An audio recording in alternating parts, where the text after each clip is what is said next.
Mesdames, Messieurs, nous avons été trompés et par le gouvernement comorien et par les autorités métropolitaines qui étaient en place. Mahoraises et Mahorais, nous marcherons jusqu'au bout. À la fin du mois de juin, lorsque le Parlement français entérinera la consultation du 22 décembre 1974. Carvenze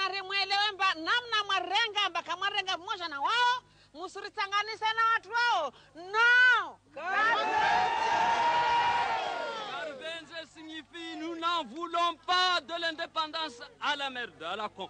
Je m'excuse le terme. Commune de Pamandzi, Mayotte, France, un camp de réfugiés. Qu'il habite des Anjouanais. En pirogue, sur une mer contraire, beaucoup sont morts en chemin. Ils ont fui le régime d'Ali Soili, trouvé refuge ici à Mayotte, où on n'a pas oublié, où on ne les veut pas.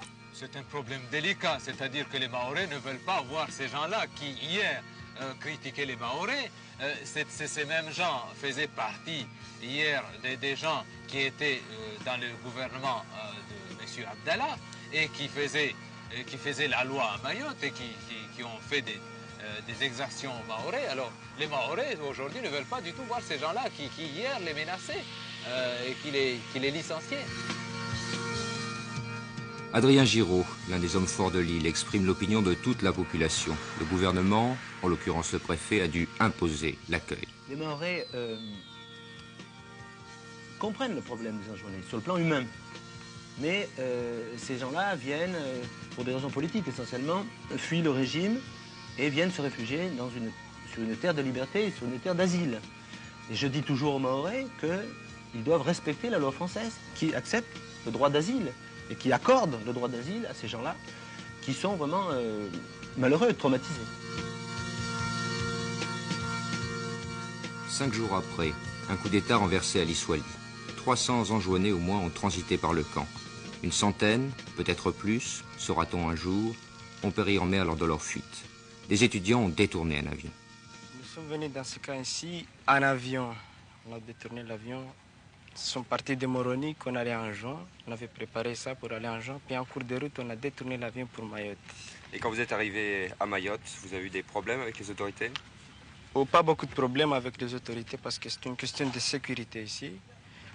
Nous sommes atterris, on a eu l'autorisation d'atterrir, on a atterri, puis on a vu les autorités qui étaient en train de nous fouiller, savoir, puis on nous a amenés dans le camp.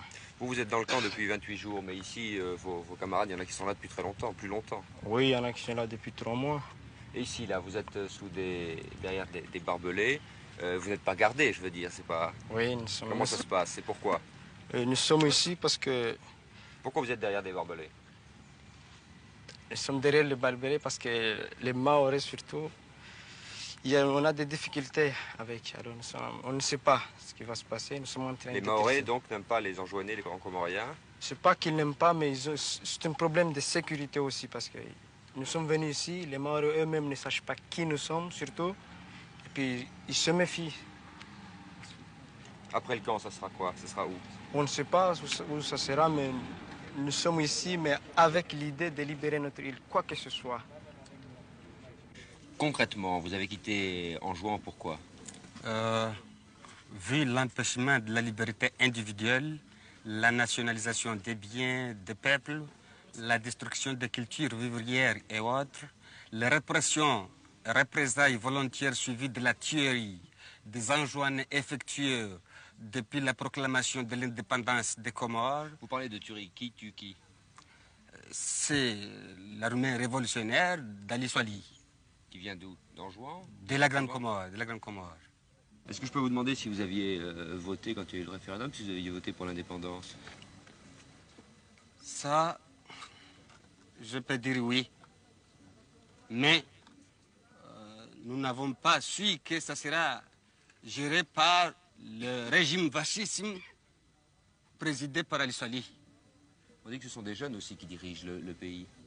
On dit que ce sont des jeunes étudiants. Oui, quelquefois des jeunes, des étudiants, mais pas tellement les jeunes. Vous aviez passé le bac l'année dernière, vous destiniez à l'enseignement, au service national, et pourtant vous avez quitté Anjouan en détournant une vedette pour venir à Mayotte. Pourquoi? Non, on n'a pas détourné la vedette, mais on s'était mis d'accord avec le militaire qui était dans la vedette. Puis, étant donné qu'il y a une répression, Oui. et puis il y a aussi la vie économique qui est très dure en Anjouan.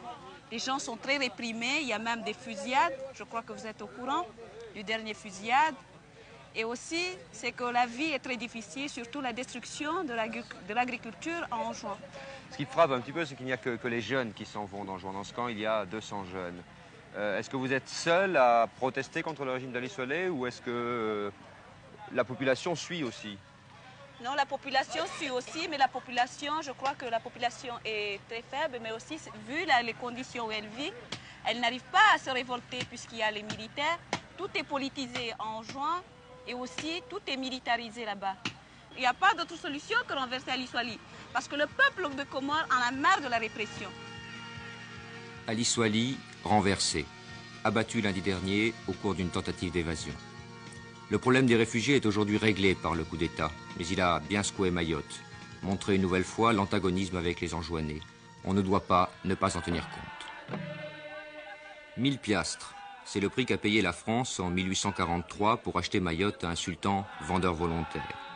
Les 4 îles de l'archipel des Comores n'apparaissent sur une carte qu'au début du XVIe siècle, avec l'installation de musulmans venus de Zanzibar qui établissent l'islam qui va conquérir la civilisation comorienne. Ce sera d'ailleurs très longtemps le seul lien entre les 4 îles. La Grande Comore a toujours vécu indépendante. Anjouan a exercé sur Mayotte et Moélie une suzeraineté peu contraignante et toujours contestée.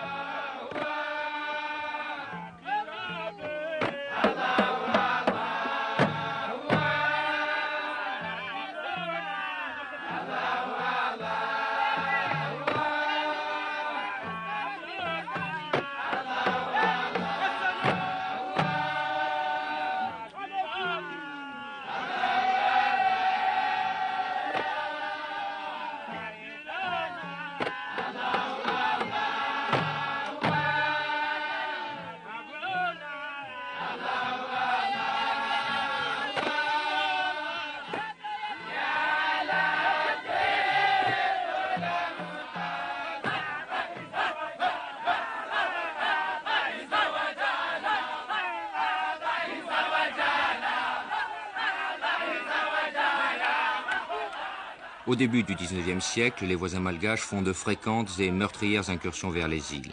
Mayotte en gardera des marques puisque sa population est en grande partie d'origine sakala. Pour se défendre contre l'envahisseur, les sultans se jettent dans la gueule du loup. Ils font appel aux Européens.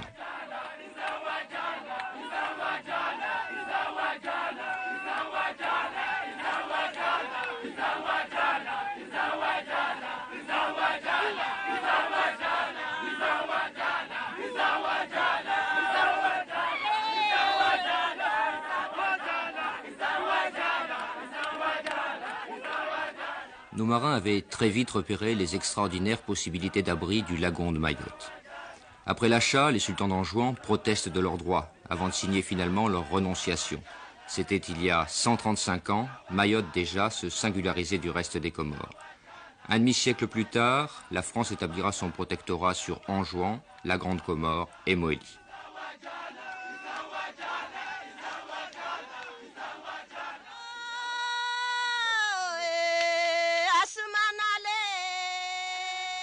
Ce n'est qu'en 1928 que les Comores deviendront une province autonome au plan administratif. Le fait comorien, incontestable du point de vue de la géopolitique, est historiquement tout récent.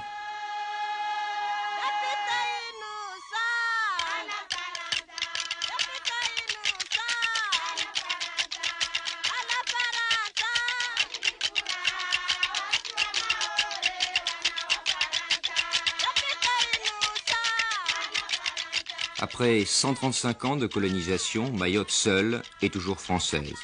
À la visiter, à voir vivre ses habitants, on a peine à imaginer que notre présence est si ancienne, à comprendre l'acharnement de ses habitants à demeurer français. Non exploiter les possibilités offertes par la rade, Paris s'est contenté d'administrer la population au jour le jour, sans projet d'ensemble, n'amenant pratiquement rien, ne dérangeant pratiquement en rien les habitudes, le mode de vie ancestral. Oh, à Dzaoudzi, sur le petit rocher, on voit bien quelques demeures coloniales, Endure, préfecture, douane ou poste. Mais, passé le boulevard des Crabes, à l'abattoir, c'est l'Afrique de toujours, la brousse à portée de main, la non-hâte de l'Africain, la sérénité du monde musulman. Où est la France ?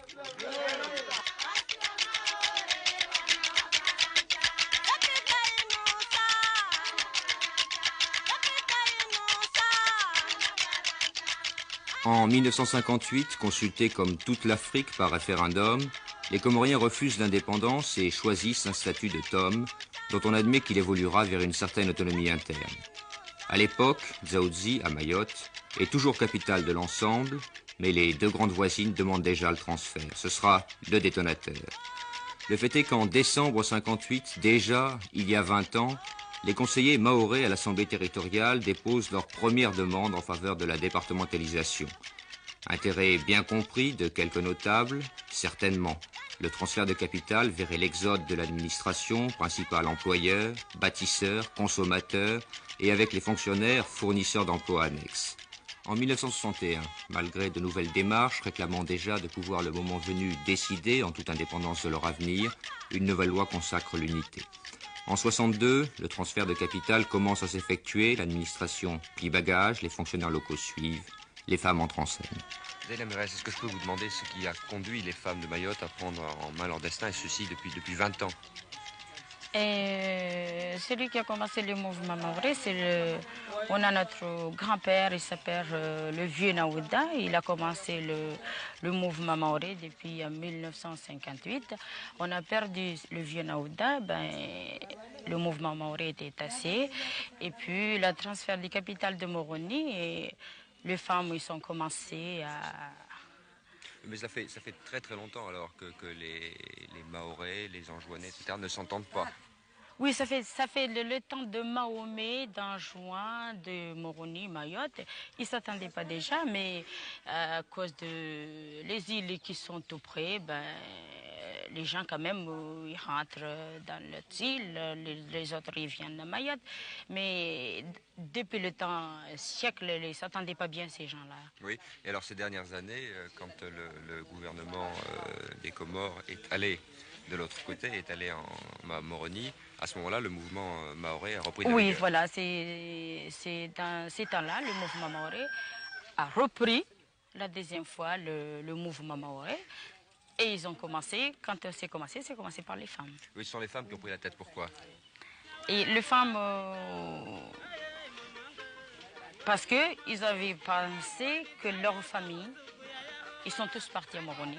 Pourquoi, quand il y avait capital à Mayotte, tous les gens, ils étaient à Mayotte. Aujourd'hui, le capital est parti à Moroni. Pour quelle raison? Tout le monde, ils sont partis à Moroni. Donc, il y a quelque chose, à la fin des comptes... Vous avez lutté à ce moment-là, vous avez lutté même quelquefois contre le gouvernement. Oui, contre le gouvernement, parce que le gouvernement, lui, il a proposé indépendant. Quand il a proposé indépendant, nous, on était contre.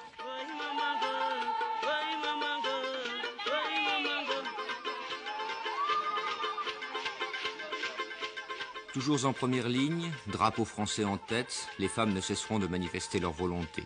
Ainsi, en 1966, la résidence du président comorien en visite à Mayotte est bombardée de cailloux au cri de « Vive la France ». S'il est vraisemblable que les tenants masculins de Mayotte française n'étaient pas mécontents de voir leurs consoeurs se mettre en avant, les y pousser même un peu, il faut savoir cependant que la femme occupe une place à part dans la société comorienne. Un exemple, dès la naissance de ce qui n'est encore qu'une petite fille, le père doit lui construire une maison qui, toute sa vie, malgré mariage ou divorce, restera sa pleine propriété, lui assurant un toit, donc l'indépendance quoi qu'il arrive.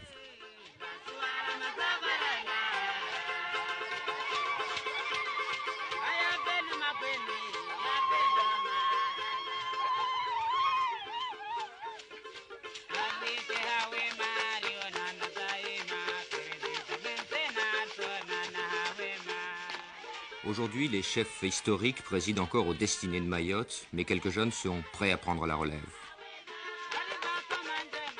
Monsieur le maire, vous administrez Kongo, une petite ville de 3000 habitants à 10 km au nord de Mamoudzou. Est-ce que vous croyez que c'est la population qui demande à ses leaders le maintien dans la France, ou plutôt les leaders qui demandent à la population? Non, c'est la population. Moi, je peux vous dire que c'est la population, parce que autrefois, comme nous avons tous vu, les capitales de Mayotte étaient à Comores, étaient à Mayotte. Et on a vu ce qu'a fait l'ancien président. Et donc, il y a aussi pas mal de choses qu'ils ont changées, et la vie, et consorts. Donc, ils nous avaient traités comme des paysans. Donc, la population était obligée de faire tout le même, parce qu'il y avait des autres leaders avant de Mercelari et Younusa Bamane, il y avait des autres. Mais les autres, donc, étaient des gens qui n'arrivent pas à amener les choses très normales, mais toujours, nous avons décidé jusqu'à l'aube. Alors, votre souhait, c'est quoi? Votre souhait tout de suite? Notre souhait de Mayotte, comme vous avez vu, sur l'élection du 11 avril que nous avons fait, même on avait créé un autre bulletin pour rester au sein de la République française. Et pour l'évolution, pour la suite? Pour la suite, d'être devenu département, si on est possible. La départementalisation, le grand mot est lâché. Car les Mahorais n'estiment pas encore être au terme de leur combat. Il faut sceller de manière définitive l'appartenance à la France. Mayotte département, comme la Dordogne ou le Pas-de-Calais, n'y a-t-il pas pour les bonnes âmes matière à sourire quand on se promène dans ce marché de Mamoudzou, principale ville de la Grande Terre? Le fait est là pourtant, et il faut compter avec.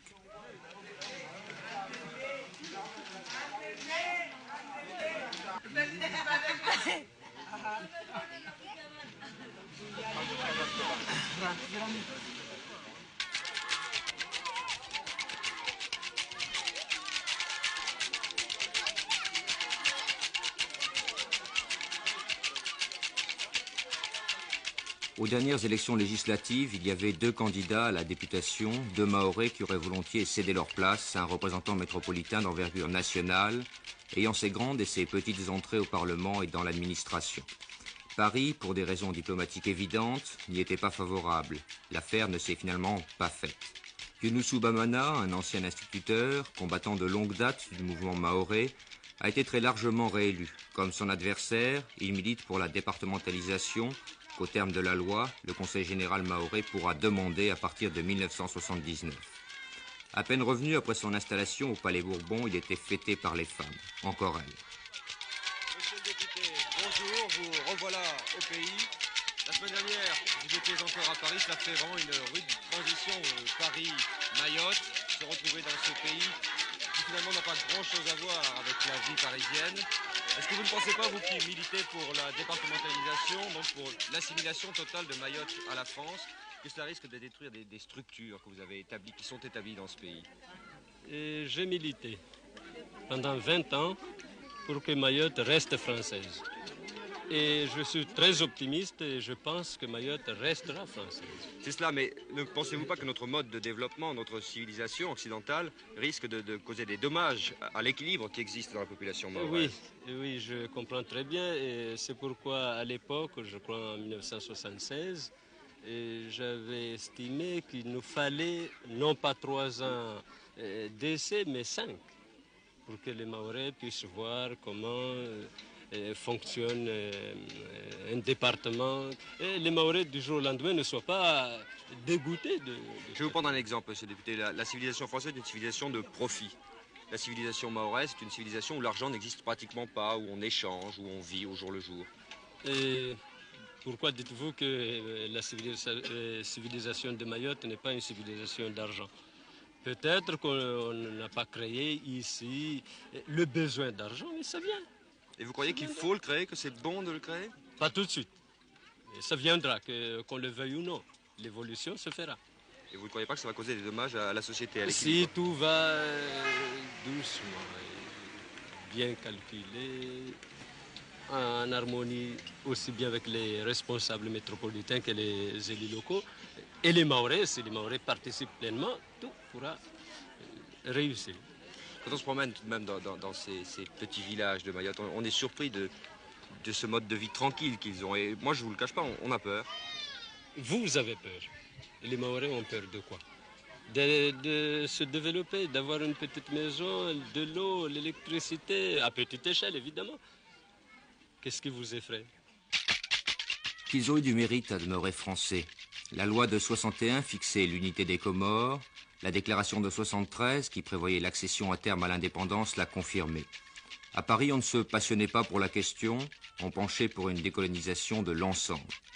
Vient le référendum de décembre 1974, à Anjouan, Mohéli et la Grande Comore, 99% de oui en faveur de l'indépendance, à Mayotte, 63% de non. Le mouvement mahorais passe à l'attaque et organise remarquablement sa campagne. Il trouve au Parlement des alliés sûrs et agissants qui, après 6 mois de lutte, contraignent le gouvernement à accepter que le référendum scellant définitivement l'indépendance de l'archipel sera décompté île par île et non plus globalement. C'en est trop pour Ahmed Abdallah, pourtant partisan d'une étroite coopération avec la France. En juillet 1975, il déclare unilatéralement l'indépendance. Mayotte renvoie chez eux les fonctionnaires comoriens, proclame son attachement à la France, attendra 1 an avant de se voir octroyer un statut, après avoir confirmé par 2 fois et à la quasi-unanimité sa volonté. Sapere, le fief de l'opposition. N'oublions pas en effet qu'en 1974, 63% seulement des Mahorais avaient dit non à l'indépendance. Il y avait donc des opposants. Monsieur Abdourakim, au moment de la déclaration unilatérale d'indépendance, vous étiez préfet de Mayotte. Auparavant, vous aviez appelé à voter contre le maintien de Mayotte dans l'ensemble français lors du référendum. Est-ce que je peux vous demander votre avis sur l'évolution de la situation 3 ans après? À mon avis, il n'y a pas trop de changement. Vous voyez, il n'y a pas de changement. Parce que nous avons demandé à voter l'indépendance, c'était dans l'amitié et la conscience avec la France. Et actuellement, on est dans un statut, je ne sais pas trop quoi, ce n'est pas un statut autonomie interne comme on avait avant, ce n'est pas un département, c'est une situation tout à fait hybride. Quoi. Alors à mon avis, je ne vois pas, il n'y a pas un changement notable. Est-ce que pour l'avenir, vous êtes tout de même toujours pour le retour de Mayotte dans l'ensemble comorien? Bien sûr, oui. Oui. Je suis optimiste sur ce point. Parce que compte tenu de la position démographique de Comores, question des situations religieuses, tout ça, eh bien, je suis convaincu que dans l'avenir, dans un avenir plus ou moins proche, Mayotte réintégrera les autres îles.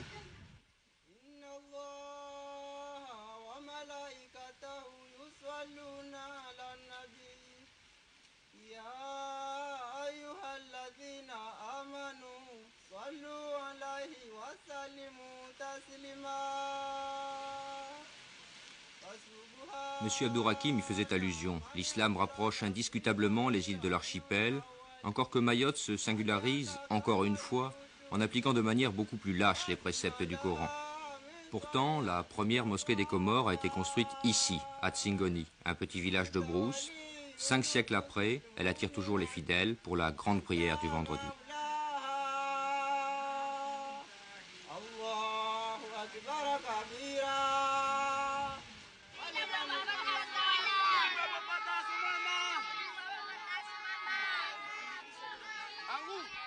L'école coranique. De l'enfance à la toute première adolescence, on y apprend par cœur à psalmodier le Coran sous la surveillance active d'un maître. Cette éducation, obligatoire pour tous, marque les jeunes de manière définitive. Elle développe à l'extrême les capacités de mémoire, mais néglige un peu la réflexion puisque finalement, l'arabe est très peu parlé, voire compris. Au demeurant, il n'y a pas de langue comorienne, les 4 îles ont un langage particulier, si en général, le mahorais comprend l'anjouanais.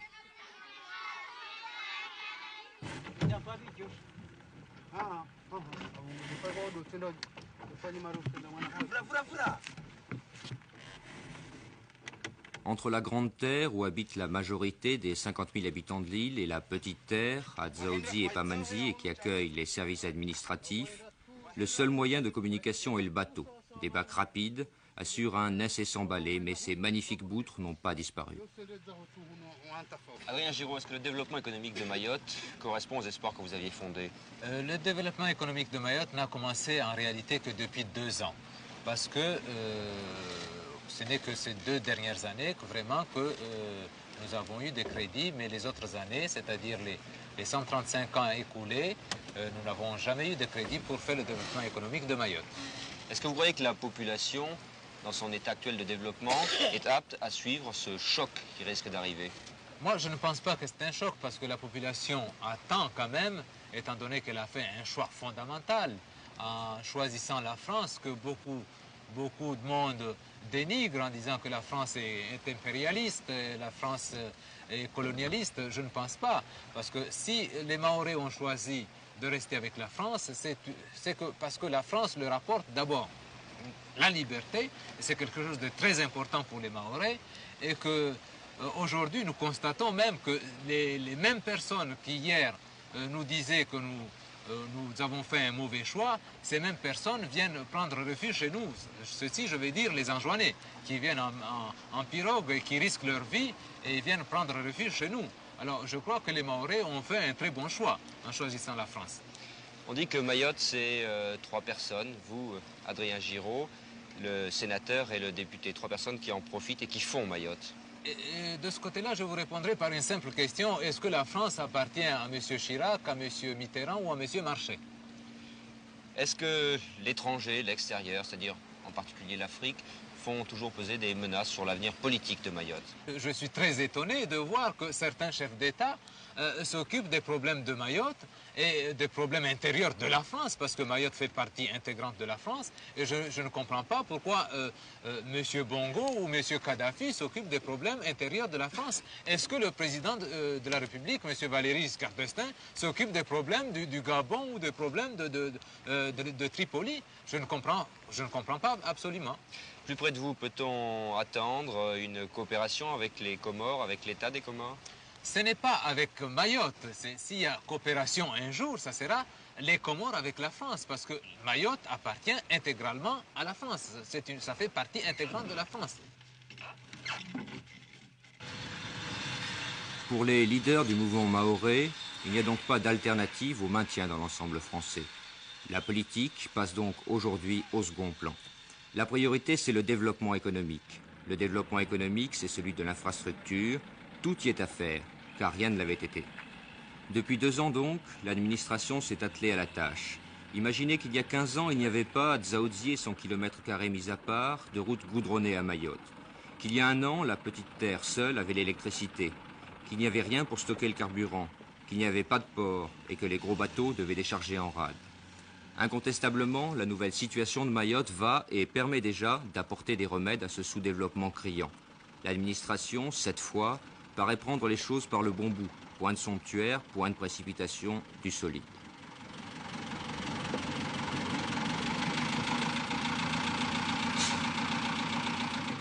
Cette route, par exemple, va permettre de décongestionner tout le nord de la Grande Terre de Mamoudzou à Akwa. Elle permettra de rapprocher les villages, souvent isolés à la saison des pluies, aux paysans d'acheminer le produit de leur culture sur les grands centres, aux malades d'être évacués rapidement en cas d'urgence, aux habitants de se connaître. L'électricité, qui arrive depuis 1 an à Mamoudzou, atteindra bientôt aux 2 extrêmes Sada et Mzamboro. Les jetées seront agrandies. Un vrai port, tout à fait nécessaire, sera vraisemblablement construit dans la baie de Longoni. La capitale transférée de Dzaoudzi, où elle est trop à l'étroit, et surtout coupée de la plus grande partie du pays à Mamoudzou. Qui paiera? La métropole, bien sûr. Mais elle a des devoirs et l'addition est loin d'être salée. Tout compris, Mayotte absorbe à peine quelques 60 millions par an.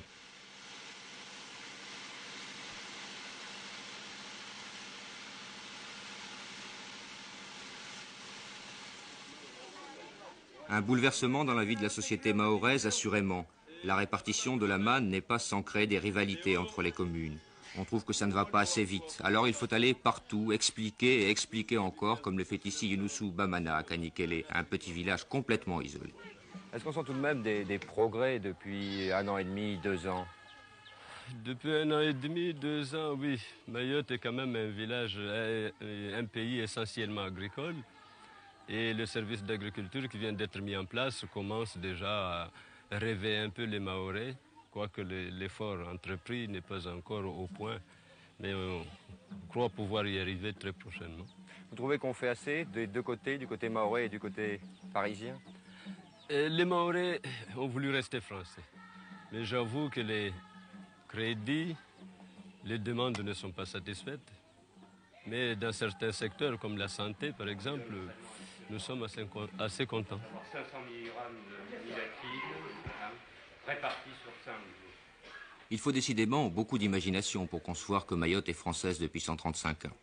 Il y a 3-4 ans, il n'y avait qu'un médecin dans un pays où se déplacer ne va pas sans problème. Ils sont une quinzaine aujourd'hui. 2 hôpitaux accueillent les malades les plus touchés. Un à Dzaoudzi, celui-ci à Mamoudzou.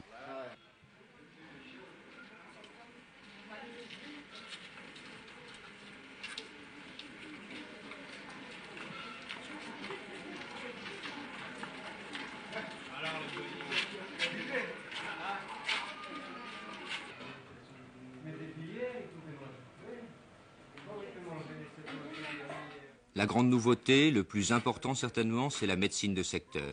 L'île est divisée en 6 parties, un médecin résident y est installé, les habitants des villages de brousse ne sont plus isolés.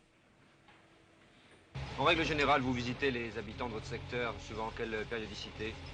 Eh bien, je m'efforce de passer une fois par semaine dans chaque commune. Comme j'ai trois communes dans mon secteur. Vous avez des problèmes sans doute de liaison en la saison des pluies? Ben, vous le voyez, on est en fin de saison des pluies, les pistes ne sont pas encore extraordinaires. Il y a des bourbiers. Et quand il y a des urgences, comment ça se passe? Eh bien, il y a des endroits où j'ai des postes infirmiers de brousse.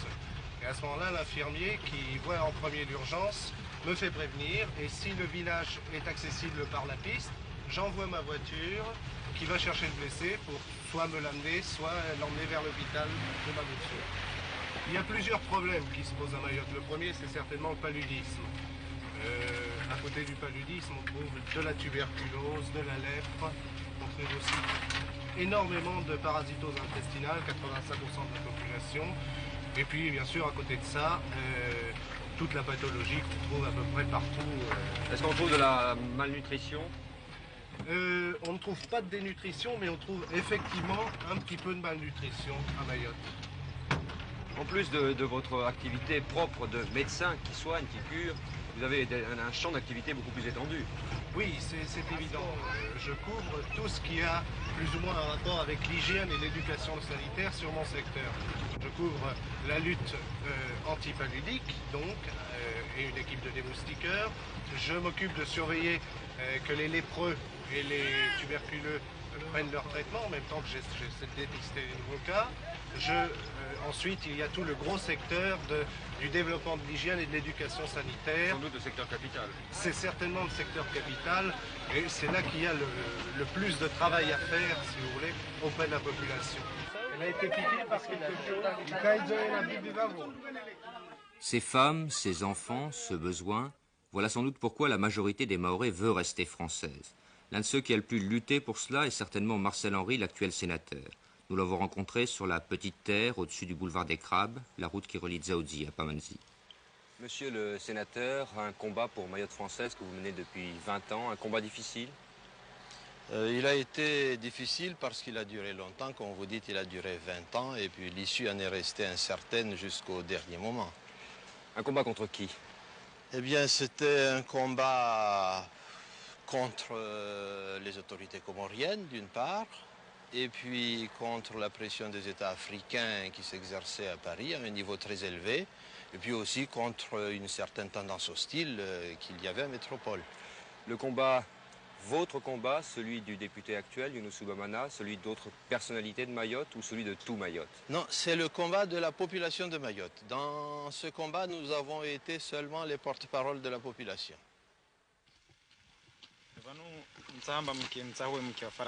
Vous, les Mahorais, vous avez voulu rester français. Que pensez-vous de cette question? Certes, on l'a vu au premier référendum de l'indépendance, 63% seulement des Mahorais avaient prôné le non. Depuis, les derniers scrutins l'ont montré, la population est quasi unanime. Majorité suspecte, pas tant que ça, après tout, dans un pays aux structures si différentes des nôtres. Moi, je sais rien. GG. Nous avons voulu rester avec la France, mais je ne sais pas. C'est-à-dire on va attendre ce qui va se passer.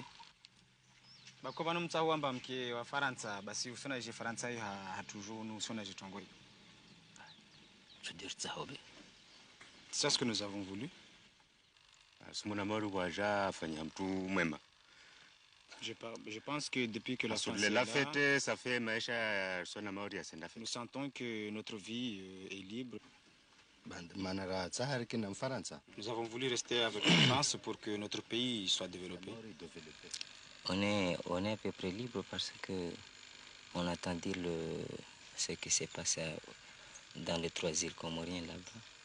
Vu la politique que mène le président Ali Swali, on sent que on est un peu libre.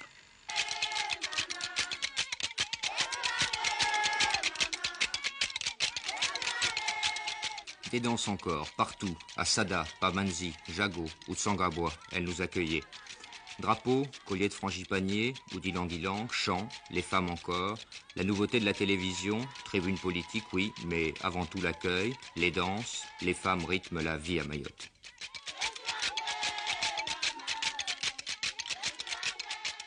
L'avenir du territoire, l'avenir de Mayotte. Je le conçois avec beaucoup d'optimisme si les responsables métropolitains et la France a une volonté de promouvoir ce pays. Elle existe pour l'instant ou elle n'existe pas, c'est ce que vous semblez dire? C'est timide. On a dit tout à l'heure que c'était un peu timide, c'est hésitant, ou bien les hommes, les responsables ne sont pas très conscients de ce qui se passe ici. Peut-être. Est-ce que les Mahorais, eux, ne sont pas susceptibles de changer d'opinion? Ça, je ne sais pas, je ne peux pas prévoir l'avenir. Moi, pour moi, j'ai confiance. J'ai voulu rester avec la France et j'ai confiance.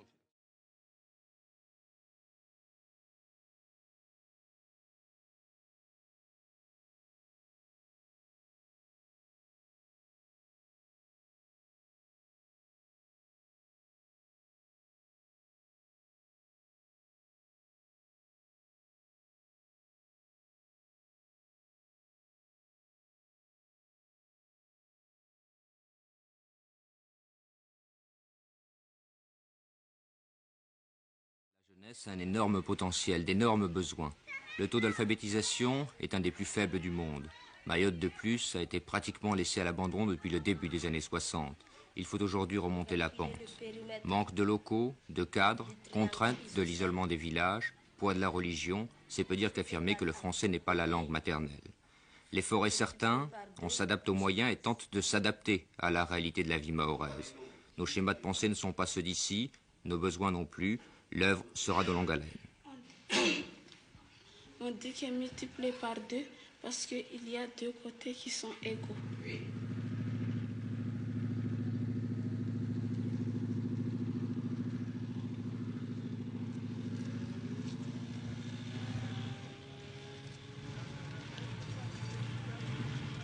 Un jour d'école comme les autres, les grands arrivent à Dzaoudzi dans la barge de l'armée quand le bâtiment civil est en panne.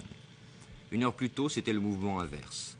Mayotte comprend 2 îles, les 5e et 6e sont basés à Mamoudzou, les plus grandes classes à Dzaoudzi. Ce n'est pas sans complication pour les élèves, mais le problème devrait être réglé dans la prochaine rentrée.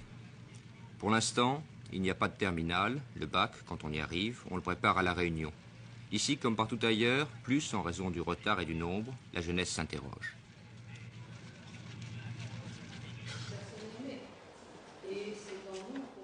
Il y a combien d'élèves en seconde ici à Mayotte? Alors en seconde A, nous sommes 13, en seconde C, je sais pas. 6, 8, 6 ou 8. Vous ne pensez pas que manque un enseignement technique? Si, nous en manque. Et le développement de l'enseignement à Mayotte n'est pas aussi développé qu'ailleurs, par manque d'élèves. On préférerait faire des études afin d'avoir une bonne profession et puis venir au pays pour dépanner, parce que notre pays, on a vu que notre pays a besoin de techniciens et qu'on consiste le futur avenir du pays. Quels sont les problèmes les plus graves de Mayotte? Les problèmes les plus graves de Mayotte sont surtout causés par l'enseignement. Les gens qui dirigent l'enseignement, qui ne prennent pas compte, qui ne sont pas conscients de ce que représente l'enseignement. Vous trouvez que l'enseignement n'est pas adapté alors? Pas du tout. L'enseignement est trop négligé. Et qu'est-ce que vous souhaitez? Nous souhaiterons un enseignement qui soit beaucoup plus indépendant de la politique. Parce qu'il suffit ici, il suffit de faire le moindre petit pas révolutionnaire, parce qu'il faut dire que l'enseignement, comme nous le concevons, c'est pour former des révolutionnaires ou n'importe quoi, mais ici, il suffit de faire le moindre petit pas pour qu'on dise, voilà... former des révolutionnaires, c'est pour former...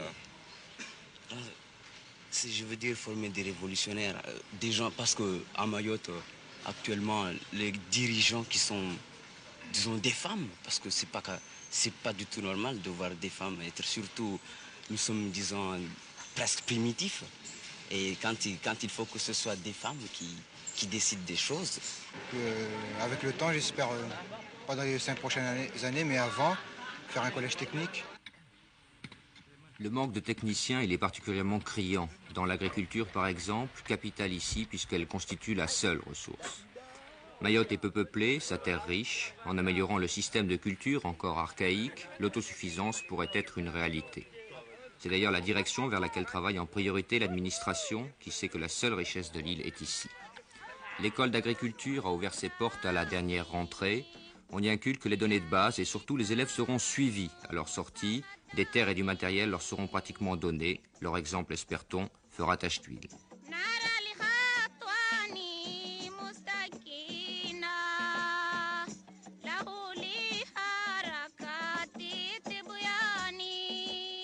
Des bananiers et des cocotiers qui poussent tout seuls, du riz mais il faut en importer, un peu de café, de girofle, de vanille et surtout l'ilang-ilang, l'arbre à parfum qui embaume l'atmosphère. Les fleurs distillées sont directement envoyées à Grasse. L'exploite une grande société qui régnait sur l'ensemble des Comores et une seule propriété plus petite, héritière du passé, qui tente de revivre.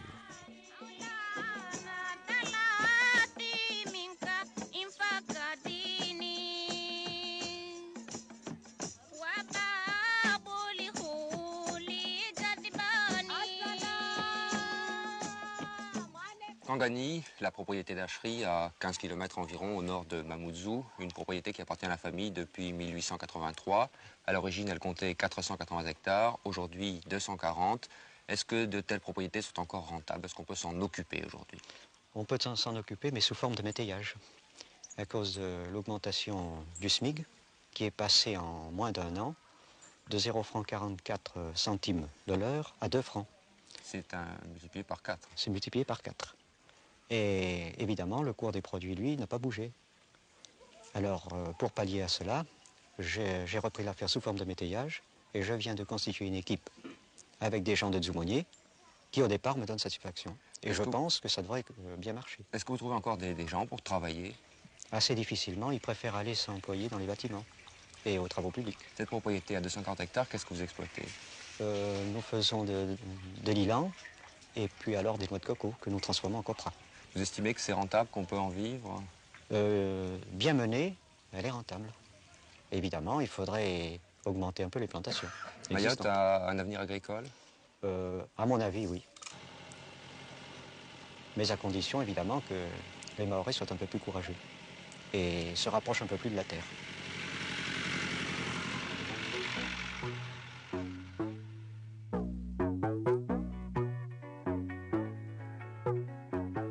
Sur la route de Tsangaboua, vers le nord de la Grande Terre, un petit cultivateur a su s'adapter au goût de la clientèle européenne.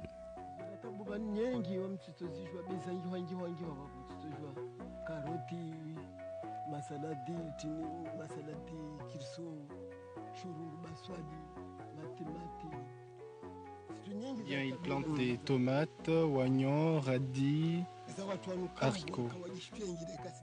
En principe, sa clientèle, c'est surtout la clientèle métropolitaine.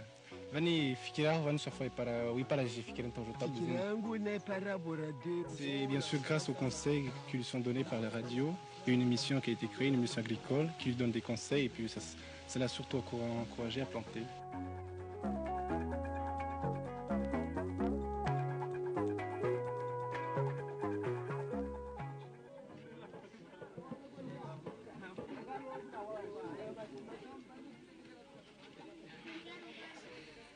Jago, un village en fête. L'occasion, il est vrai, est de taille. FR3 vient y mettre en boîte l'émission vedette de la toute jeune station locale. Il s'agit, 4 à 5 heures durant, d'enregistrer des témoignages, de graver des légendes, d'expliquer les mains problèmes de la communauté, de rivaliser en musique. Au fil des semaines, la radio passe ainsi dans les quelques 70 villages ou hameaux de l'île.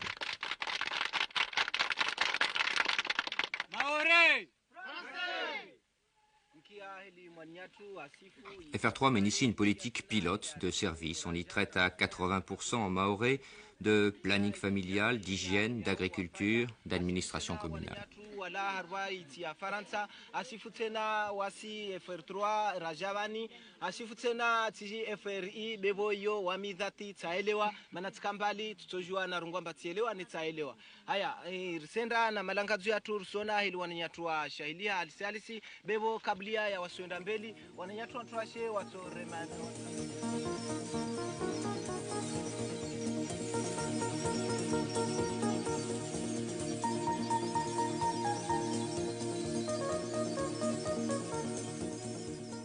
Des visages, un regard prenant, curieux, une attente. À part la petite terre qui regroupe à peine 7000 des quelques 50 000 habitants et la ville de Mamoudzou, la population vit en brousse, dans de petits villages comme, on l'imagine, il y a un siècle. Notre mode de vie, nos besoins n'affleurent même pas. On vit tranquillement, au rythme des levées et couchers du soleil. On travaille tranquillement, dans les champs, chacun ou presque a le sien. Dans une visite rapide, on ne sent nulle volonté de bouleversement. On mange, travaille, parle, danse et dort, sans apparemment se poser de questions.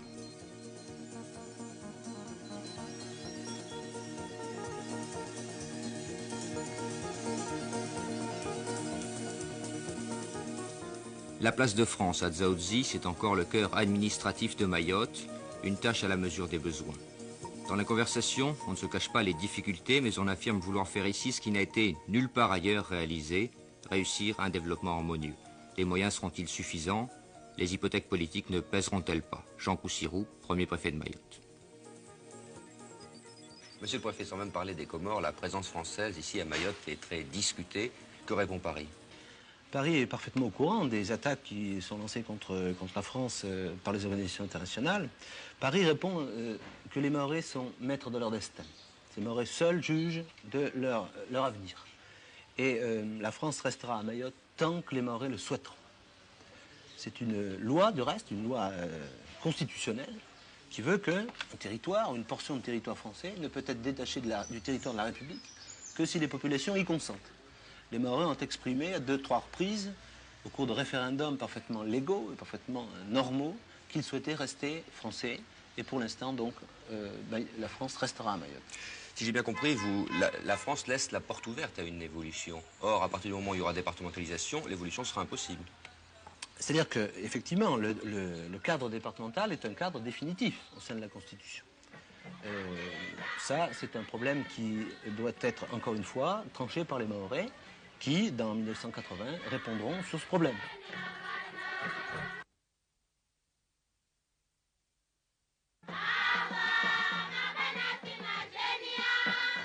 Pour la population, quand elle le perçoit, départementalisation égale subside. Pour les leaders du mouvement mahorais, c'est l'attachement constitutionnel définitif à la France.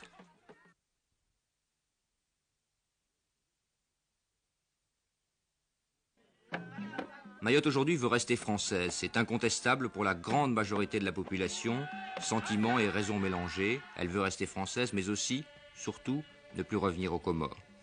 La géographie, la religion unissent les 4 îles de l'archipel, l'histoire un peu moins déjà, si au plan économique elles sont complémentaires. La logique voudrait, mais le sentiment anticomorien n'a pas besoin d'être trop cultivé.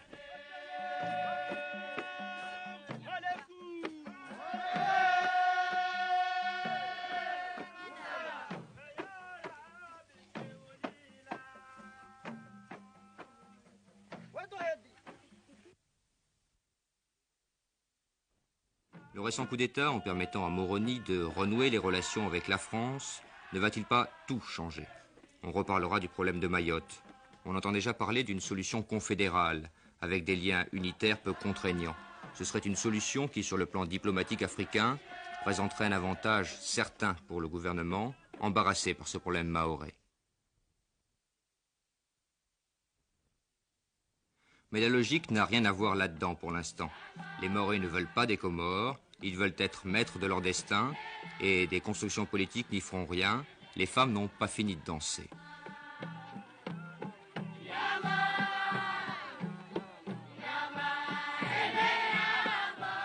Mayotte n'est pas la France. La culture, l'état de développement, les besoins y sont fondamentalement différents. L'anachronisme évident, mais Mayotte la française existe bel et bien aujourd'hui. Au-delà de tous les schémas intellectuels ou politiques, c'est un fait. S'il y a évolution, elle viendra des Mahorais eux-mêmes.